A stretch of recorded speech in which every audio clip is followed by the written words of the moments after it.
அனைவருக்கும் வணக்கம். மக்களில் ஒருவனாக மாறிவிடு நீ, கட்சியின் முதல் தொண்டன் நீ. விஜயின் தாயார் அட்வைஸ். கடந்த பிப்ரவரி மாதம் 22ஆம் தேதி நடிகர் விஜய் அவர்கள் தமிழக வெற்றிக் கழகம் என்ற கட்சியை தொடங்கினார். இந்த கட்சி தொடங்கியதிலிருந்து இன்று வரையிலும் பல்வேறு பிரச்சனைகள் சென்று கொண்டிருக்கிறது. இதுபோன்ற சூழ்நிலையில்தான் நடிகர் விஜய் அவர்கள் ஆகஸ்ட் 22ஆம் தேதி தனது கட்சியினுடைய கொடியை அறிமுகம் செய்திருந்தார்.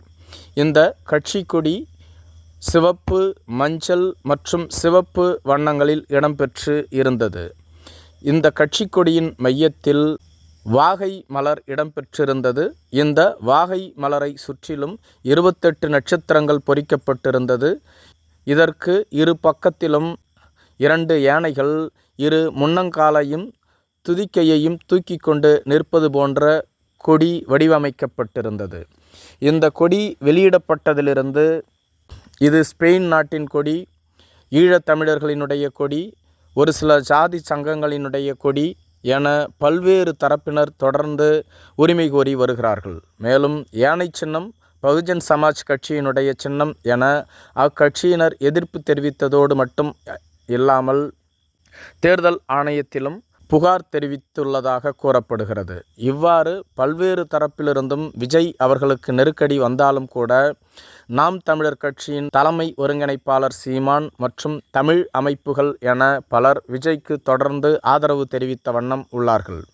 இதனைத் தொடர்ந்து செப்டம்பர் மாதம் 22ஆம் தேதி தமிழக வெற்றிக் கழகத்தின் முதல் மாநாடு விழுப்புரம் மாவட்டத்தின் விக்கிரவாண்டி தொகுதிக்கு உட்பட்ட பைபாஸ் சாலையில் சுமார் 150 ஏக்கர் பரப்பளவில் 10 லட்சம் பேரை கூட்டி பிரம்மாண்ட மாநாடை நடத்த விஜய் அவர்கள் திட்டமிட்டிருப்பதாக கூறப்படுகிறது. இதற்காக நிலம் கையகப்படுத்தும் பணியும் தொடர்ந்து நடைபெற்று வருகிறது. மேலும் மாநாட்டிற்கு வருபவர்கள் உணவு உண்பதற்கு குடிநீர் வசதி, வாகனங்கள் நிறுத்துவது என அனைத்தையும் சிறப்பாக செய்து கொடுக்க வேண்டும் என்றும், ஒவ்வொரு மாவட்டத்திலிருந்தும் சுமார் 5000 பேருக்கு குறையாமல் வருகை தர வேண்டும் என்றும், 1/3 பங்காவது பெண்கள் இடம்பெற வேண்டும் என்றும் விஜய் அவர்கள் தனது நிர்வாகிகளுக்கு அறிவுரை வழங்கியுள்ளதாக கூறப்படுகிறது. இதுபோன்ற சூழ்நிலையில்தான் விஜயின் தாயாரான ஷோபா சந்திரசேகர் அவர்கள் ஒரு தனியார் செய்தி சேனலுக்கு பிரத்யேகமாக பேட்டி கொடுத்தார். அதில் விஜய் அவர்களை பார்க்கும்பொழுது என் உள்ளம் பூரிப்படைகிறது. தன் மகனை சான்றோன் என கேட்ட தாய் என்ற வள்ளுவனின் வாக்கிற்கு இணங்க எனது மகன் எங்களுக்கு நற்பெயரை பெற்று கொடுத்து விட்டார். அதே சமயத்தில் மக்களுக்காக தற்பொழுது கட்சியை தொடங்கியுள்ளார். இந்த கட்சியை மக்களுக்காக செவ்வனே சிறப்பாக நடத்த வேண்டும். மக்களினுடைய ஏகோபித்த ஆதரவால் உருவாக்கப்பட்ட கட்சி. அவர் எவ்வாறு திரைத்துறையில் வெற்றி பெற்றாரோ, அவரது பெயரிலேயே வெற்றி உள்ளதோ, அதேபோன்று அவரது கட்சியின் பெயரில் வெற்றி உள்ளதோ, அவரது கொடியின் பெயரில் வெற்றி உள்ளதோ, அதேபோன்று அவரும் வெற்றி பெறுவார் என்று நம்புகிறேன். மேலும் மக்களுக்காக கட்சியை தொடங்கிய நீ மக்களை நேரில் சந்தித்து அவர்களது குறைகளை நீக்கி அவர்களுக்காக உழைத்திட வேண்டும் என்பதே எனது ஆசை.